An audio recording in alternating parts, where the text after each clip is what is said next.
Assalamualaikum warahmatullahi wabarakatuh. Nama saya Wan Abdul Rahman bin Wan Fazidin. Nombor matrik saya 057422.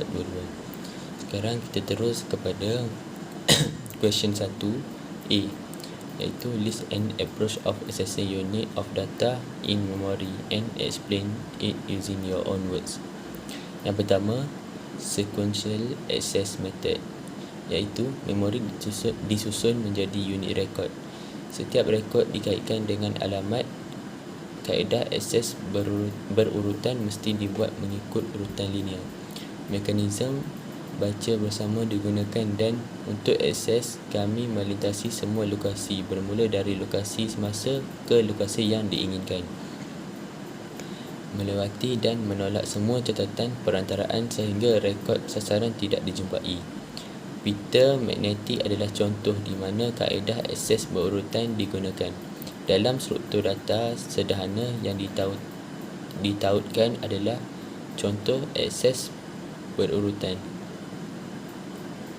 Nombor 2, direct access. Dalam direct access, data dibaca dengan segera tanpa berulang dari awal.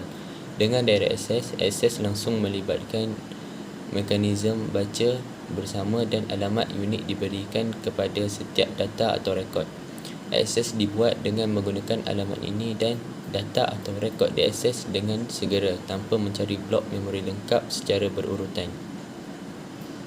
Yang ketiga, random access. Random access adalah memindahkan maklumat ke atau dari memori di mana setiap lokasi memori dapat diakses secara langsung daripada akses dalam urutan tetap. Dalam random access, setiap rekod atau lokasi yang dapat dialamatkan dalam memori mempunyai alamat yang unik. Oleh itu, mana-mana lokasi boleh dipilih secara rawak dan diakses dapat ditangani secara langsung. Contohnya, sistem memori dan cache utama. Nombor 4, associative access. Dalam kaedah ini, akses dibuat dengan menunjukkan sesuatu tentang kandungan lokasi yang diinginkan dan bukannya dengan menggunakan alamat biasa. Associative access menyediakan mekanisme pencarian yang mencari berdasarkan kandungan memori sebara atau padanan kata keseluruhan. Associative access juga disebut sebagai memori yang boleh dialamatkan. Memori cache boleh menggunakan associative access. Untuk soalan 1B, apakah perbezaan di antara direct mapping, associative mapping dan set associative mapping? Baiklah, dia ada 3 jenis mapping, iaitu yang pertama direct mapping, associative mapping dan set associative mapping. Perbezaan mapping. Yang pertama, direct mapping. Teknik yang paling mudah, pemetaan untuk setiap blok memori utama kepada hanya satu garisan saja yang mungkin. Untuk associative mapping pula, kawalan saja logik mentafsirkan alamat memori hanya sebagai tag dan word, membenarkan setiap blok memori utama dimuatkan ke dalam mana-mana baris saja. Dan untuk yang terakhir sekali, set associative mapping. Ia menggabungkan kedua-dua kaedah sambil mengurangkan kelemahan. Saja ini terdiri daripada beberapa set, masing-masing terdiri daripada beberapa baris. Ia dapat dipetakan ke mana-mana garis dalam satu set yang tertentu. Okay, sekarang kita teruskan kepada soalan yang kedua, iaitu question 2A. Untuk step pertama, diberi data bilangan baris cache dalam set associative ialah 32 baris satu slot.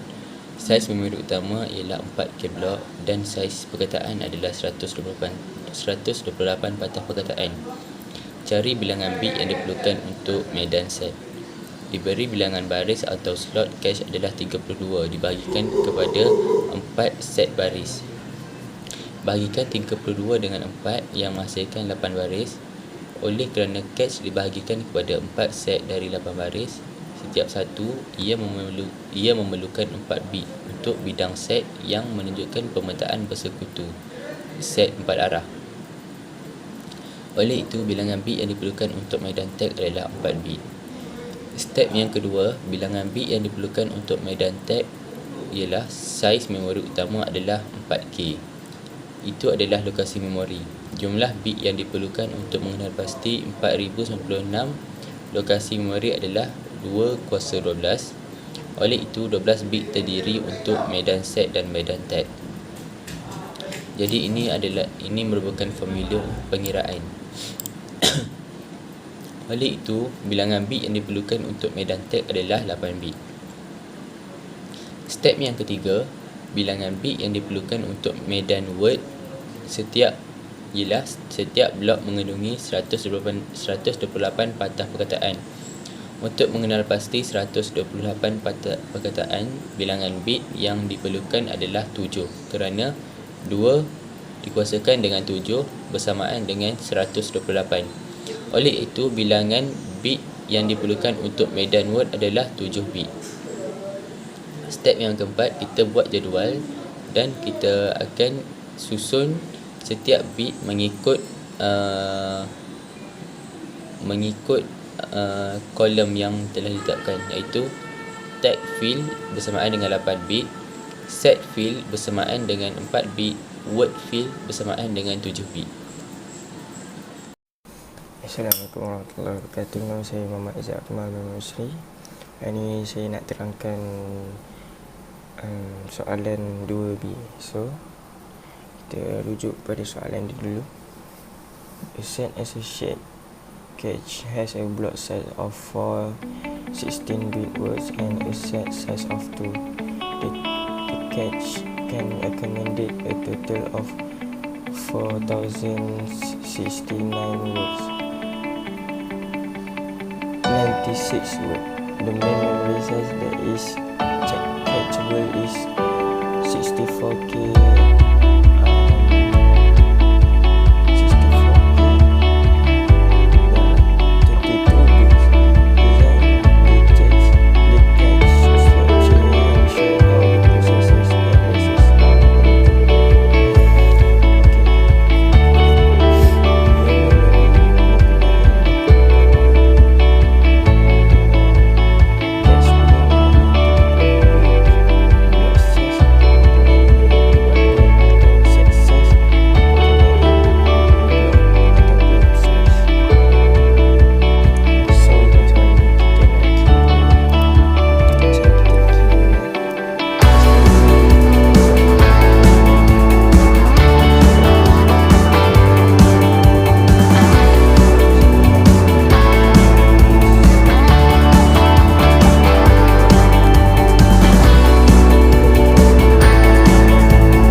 2